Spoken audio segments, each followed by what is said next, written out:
সবাইকে আমাদের চ্যানেলে স্বাগত জানিয়ে শুরু করেছি আজকের আলোচনা।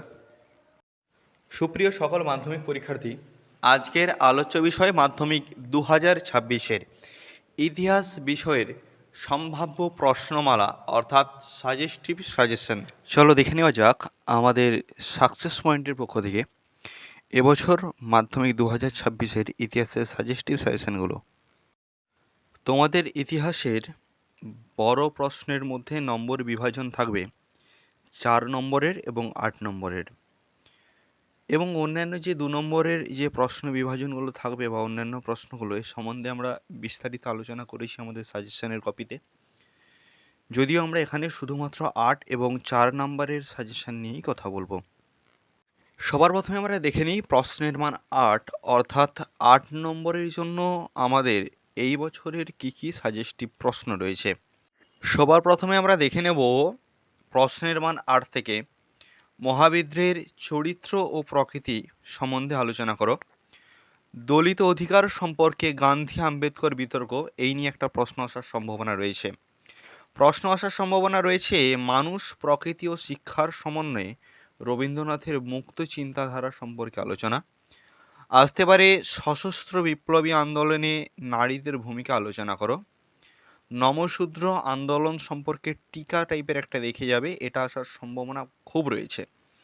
নবজাগরণ সম্পর্কিত যে কোনো একটা প্রশ্ন আসতে পারে সমাজ সংস্কারক রাজা রামমোহন রায় সম্পর্কে যাহা যেন লেখো, বা সমাজ সংস্কারে রাজা রামমোহন রায়ের অবদান উল্লেখ করো। আসতে পারে বঙ্গভঙ্গ আন্দোলনের নারী, অর্থাৎ বঙ্গভঙ্গ আন্দোলনে নারী সমাজের ভূমিকা উল্লেখ করো। আসতে পারে ব্রাহ্ম সমাজ সম্পর্কিত যে কোনো একটি প্রশ্ন। প্রাচ্য পাশ্চাত্য বিতর্কর পোর্শনটা একটু দেখে যাবে। সভা সমিতির যুগ নিয়ে একটি প্রশ্ন আসার সম্ভাবনা এবারে খুব প্রবল রয়েছে। আসতে পারে হিন্দু মেলা ও ভারত সভা সম্পর্কে কম্বাইন্ড একটা প্রশ্ন, তাই দুটোর টিকা দেখে যাবে।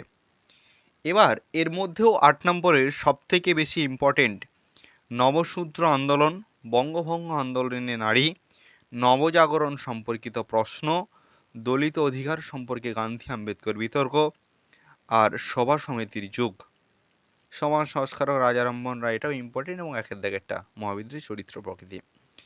এবার আমরা দেখব প্রশ্নের মান 4, তার জন্য আমরা দেখে যাব, যদিও এই পোর্শনে প্রশ্ন প্রেডিক্ট করা একটু মুশকিল, তবু আমরা চেষ্টা করেছি সম্ভাব্য প্রশ্নের একটি তালিকা তুলে ধরার। দেখতে হবে কাশ্মীর সমস্যা সম্পর্কে যাহা যেন লেখো, নারী ইতিহাস সম্পর্কে যাহা যেন লেখো, বারদৌলি আন্দোলন টিকা, যেটা বারদৌলি সত্যাগ্রহ, চিকিৎসা বিস্তারে কলকাতা মেডিকেল কলেজের ভূমিকা, এটা ধরে নাও তোমাদের চলে এসেছে। নীল বিদ্রোহ, সাঁওতাল বিদ্রোহ, ওয়াহাবি আন্দোলন, এই 3টে পোর্শন একটু দেখে যাবে। দেখে যেতে হবে জগদীশচন্দ্র বসু ও বেঙ্গল টেকনিক্যাল ইনস্টিটিউট সম্পর্কে। আমাদেরকে নজর রাখতে হবে উডের ডেসপ্যাচ, মহারানীর ঘোষণাপত্র, এখানে মেকলে মিনিটস বলে একটা পোর্শন আছে, যদিও এটা খুব বেশি ইম্পর্টেন্ট নয়, তবু আমরা 2 নম্বরের জন্য চুঁইয়ে পড়া নীতি কাকে বলে একটু দেখে যাব। আমাদেরকে ছাপাখানার যে অংশটা বা যে চ্যাপ্টারটা, সেখান থেকে আমাদেরকে দেখে যেতে হবে গঙ্গাকেশ্বর ভট্টাচার্য, ছাপাখানায় অবদান, উপেন্দ্র কিশোর রায়চৌধুরী সম্পর্কে আমরা একটু দেখে যাব।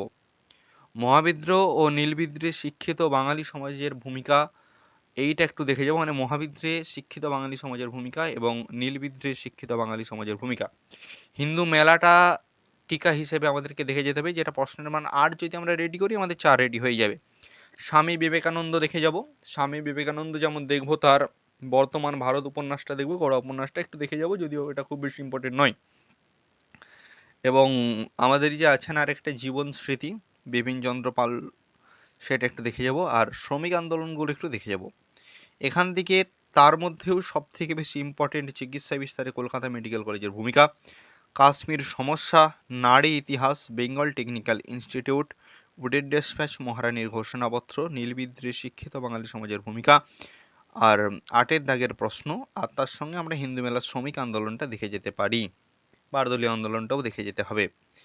আমরা শুধুমাত্র সম্ভাব্য একটি প্রশ্নমালা তৈরি করলাম, যদিও নিজেদের যে নিরলস অধ্যাবসায়, এই অধ্যাবসায় সৎপথে ঠিকঠাকভাবে পড়াশোনা করে যায়, একমাত্র তোমাদেরকে পরীক্ষায় সর্বোচ্চ সফলতা এনে দিতে পারে। চ্যানেলটিকে সাবস্ক্রাইব করে রাখো ভবিষ্যতে অন্যান্য সাবজেক্টের সাজেশন পাওয়ার জন্য, এবং ভিডিওটিতে একটি লাইক করো, কমেন্ট করে জানিয়ে দাও তোমাদের আর কোন কোন বিষয়ের সাজেশন প্রয়োজন, এবং এই ভিডিওটি তোমাদের বাকি বন্ধুদের মধ্যে শেয়ার করো। দেখা হচ্ছে আরও একটি নতুন পর্বে। ততক্ষণ সুস্থ থেকো, ভালো থেকো, আমাদের সঙ্গে থেকো। ধন্যবাদ।